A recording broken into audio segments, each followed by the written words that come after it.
Les troupes canadiennes se préparent à défendre leur nation tandis que des hélicoptères planent au-dessus d'eux et que des chars sont en attente. Mais ce n'est pas n'importe quelle force d'invasion qu'ils affrontent, c'est les États-Unis d'Amérique. Voici comment le Canada compte se défendre contre une attaque américaine. Le Canada et les États-Unis, autrefois très proches, n'ont plus des relations aussi fortes. L'idée d'une invasion américaine est passée d'impossible à un scénario improbable mais possible. C'est quelque chose pour lequel le Canada doit se préparer, mais il fait face à deux défis énormes, voire insurmontables. Le premier, c'est la frontière. La frontière entre le Canada et les États-Unis est la plus longue du monde, divisée en deux sections. La première section, qui fait près de 2400 km, sépare les régions occidentales du Canada, le Yukon et la Colombie-Britannique, de l'État américain de l'Alaska. La deuxième section, encore plus longue, s'étend sur près de 6400 km et sépare le Canada des États-Unis continentaux. La plupart des 40 millions de Canadiens vivent près de la frontière où se trouvent de nombreuses grandes villes.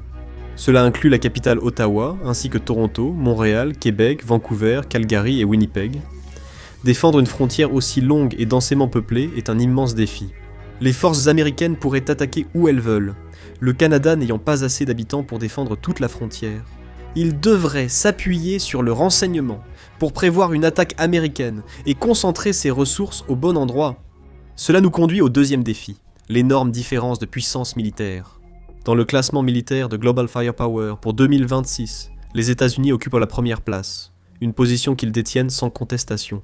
Chaque année, ils augmentent leur budget de défense pour rester la force la plus puissante et redoutée du monde, dépensant plus que tout autre pays pour leur armée. Les États-Unis possèdent l'une des plus grandes armées du monde, avec plus de 1,3 million de militaires en service actif et près de 800 000 autres en réserve.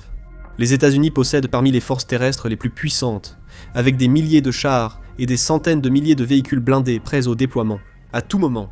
Son armée de l'air est tout aussi impressionnante, remplie d'hélicoptères, de chasseurs, de bombardiers et de toutes sortes d'appareils prêts à dominer le ciel au-dessus de la mer. Elle est presque imbattable, avec 11 porte-avions, plus de 80 destroyers, des dizaines de sous-marins et d'innombrables autres navires pour couronner le tout.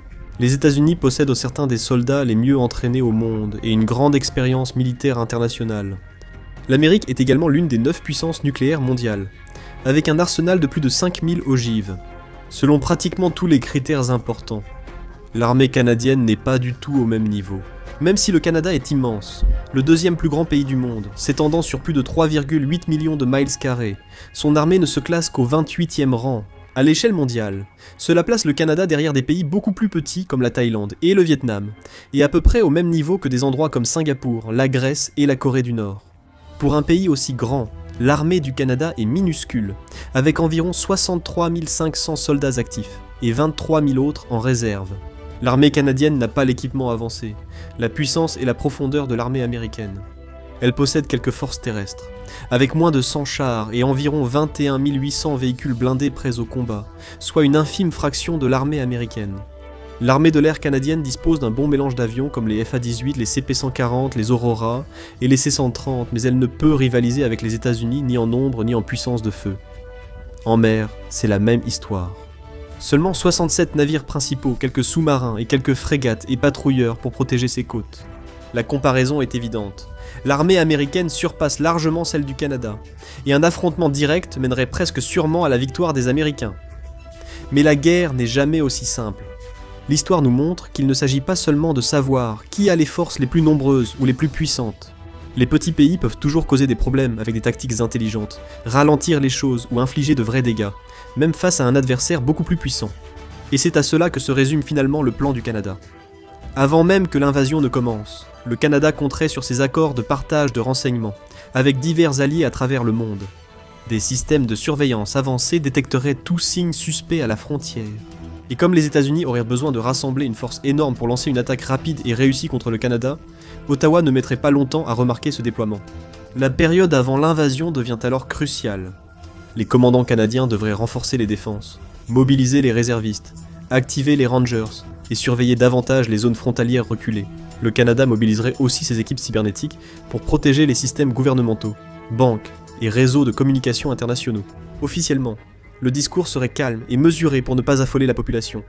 En coulisses, les diplomates œuvreraient sans relâche contactant des alliés comme le Royaume-Uni, la France, le Japon et l'Australie, préparant des réponses rapides et des options diplomatiques. Si la situation empire, cela permettrait au Canada de se préparer à toute éventualité, avant qu'un coup de feu ne soit tiré ou qu'une botte américaine ne foule son sol.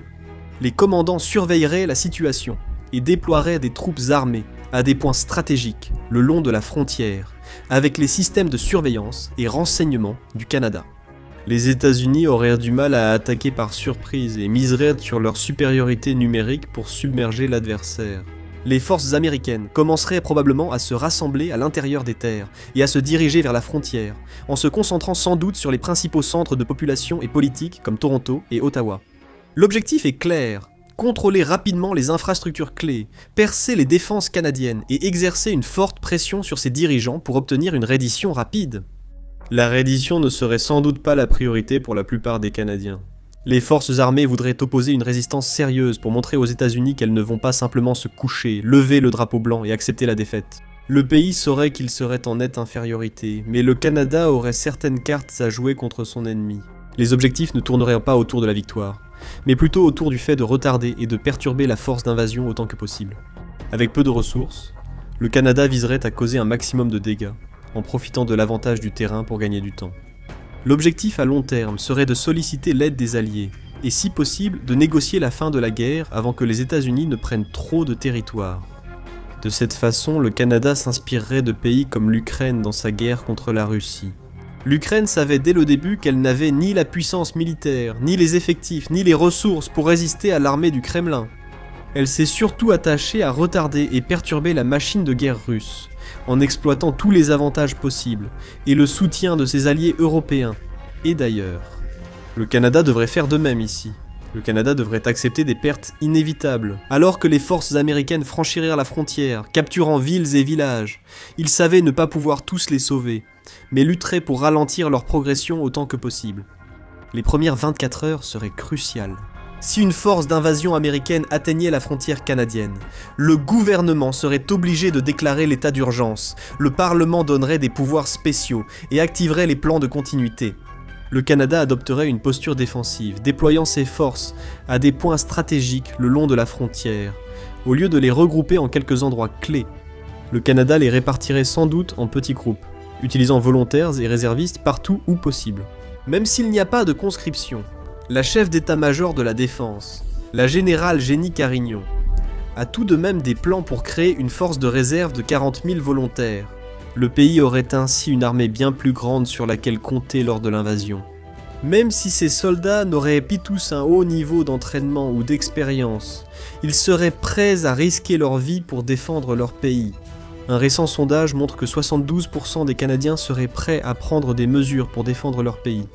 Environ 26% sont prêts à se porter volontaires pour la défense civile, 13% pour le service militaire, et environ 15%, soit près de 5 millions d'adultes, iraient même jusqu'à participer à une résistance armée. Même si l'armée canadienne paraît petite, le pays dispose d'une force bien plus grande, avec des personnes de tous âges et horizons prêtes à s'engager. Comme nous l'avons vu en Ukraine et ailleurs, ce type de milice civile bénévole peut être efficace pour retarder et perturber les forces ennemies, même lorsqu'elles sont beaucoup plus nombreuses et mieux organisées. Le Canada apprécierait chaque personne apte à combattre. Les groupes recevraient vite leurs ordres et objectifs. Parallèlement, le gouvernement lancerait des plans d'évacuation, déplaçant un maximum de personnes hors des grandes villes, voire du pays, vers des nations alliées. Alors que la guerre se poursuit, les forces aériennes et navales resteraient à distance des cibles principales. La stratégie du Canada de disperser troupes et ressources préparerait les futures batailles. En infligeant rapidement des dégâts, le Canada afficherait sa volonté de combattre. Après ces frappes, les forces canadiennes se retireraient vers des positions sûres, tandis que l'artillerie, les missiles, drones, bombardiers et avions américains interviendraient. Rester trop longtemps au même endroit serait trop dangereux. La meilleure chance du Canada de ralentir la guerre et freiner les avancées américaines serait de miser sur l'insurrection, les tactiques et la guerre non conventionnelle. Les États-Unis pourraient contrôler les positions stratégiques du Canada en quelques jours, une semaine au maximum. Ainsi, le Canada devrait s'inspirer d'autres conflits à travers l'histoire, où des forces plus petites ont réussi à repousser de plus grands envahisseurs. Et cela ne se limite pas à l'Ukraine contre la Russie. La planification militaire du Canada s'est jusqu'ici orientée vers un modèle très différent. Un modèle inspiré par les Moudjahidines afghans pendant la guerre soviéto-afghane de 1979 à 1989. À l'époque, les rebelles afghans affrontaient l'invasion de l'armée rouge soviétique, appuyée par l'armée afghane. Ils étaient largement inférieurs en nombre et en armement, mais ils ont tout de même réussi à riposter en travaillant en petits groupes, utilisant des tactiques de guérilla, le sabotage et des embuscades pour harceler leur ennemi et l'épuiser progressivement. Le Canada devrait faire de même. Il ne voudrait pas affronter les forces américaines dans des affrontements à grande échelle. Les chars, les blindés et le soutien aérien des États-Unis seraient tout simplement trop puissants pour être vaincus. Les troupes et combattants canadiens utiliseraient leur connaissance du terrain pour lancer de petites attaques coordonnées et surprendre l'ennemi. Tout reposerait sur une guerre asymétrique axée sur le retardement. Les unités canadiennes pourraient se cacher dans les régions nordiques boisées et mener des attaques de guérilla contre les lignes d'approvisionnement et points stratégiques américains. Ils pourraient également poser des pièges ou même préparer des engins explosifs improvisés, ou EEI, à utiliser lors d'embuscades contre l'ennemi. Les Rangers canadiens seraient particulièrement importants dans ce contexte. La force de réserve spéciale regroupe des milliers d'experts en surveillance à distance et en opération en milieu sauvage. Les Rangers peuvent te servir d'éclaireurs ou de chefs locaux, guider des groupes et coordonner les attaques pour maximiser les chances de succès. Les forces spéciales canadiennes joueraient un rôle clé en coordonnant des frappes importantes sur les centres de communication et routes d'approvisionnement américains, tout en limitant les pertes. Ils pourraient planifier des attaques contre des infrastructures clés comme les ponts et les voies serrées, afin de perturber les déplacements et de compliquer la tâche des forces américaines pour déplacer des troupes, des véhicules et des fournitures à mesure qu'elles progressent plus profondément dans le pays. Le Canada pourrait également copier la tactique ukrainienne consistant à utiliser des drones pour attaquer l'ennemi. Cela serait essentiel pour neutraliser les atouts majeurs de l'Amérique, comme les chars M182 Abrams et les Bradley, via des frappes ciblées. Même si les forces américaines réagissaient, la dispersion des groupes sur le vaste territoire canadien exigerait un effort colossal pour les traquer tous. Et tout cela jouerait en faveur du Canada, car, encore une fois, l'objectif ici ne serait pas de gagner militairement, mais simplement de maintenir la défense du Canada viable le plus longtemps possible, tout en infligeant un maximum de dégâts aux occupants. Au final, la diplomatie est la seule option pour le Canada, afin de mettre fin rapidement à la guerre et obtenir un cessez-le-feu avec les États-Unis. Alors que les évacuations continueraient via les couloirs sécurisés et hors du pays, le Canada devrait s'appuyer sur ses alliés pour l'aide humanitaire aux personnes restées sur place. Les services d'urgence du pays seraient alors soumis à une forte pression, cherchant à fournir nourriture, eau et abri aux civils piégés par le conflit. En tant que membre de l'OTAN, le Canada devrait envisager d'invoquer l'article 5 du traité de l'Atlantique Nord, sollicitant ainsi le soutien politique, matériel et militaire des autres membres.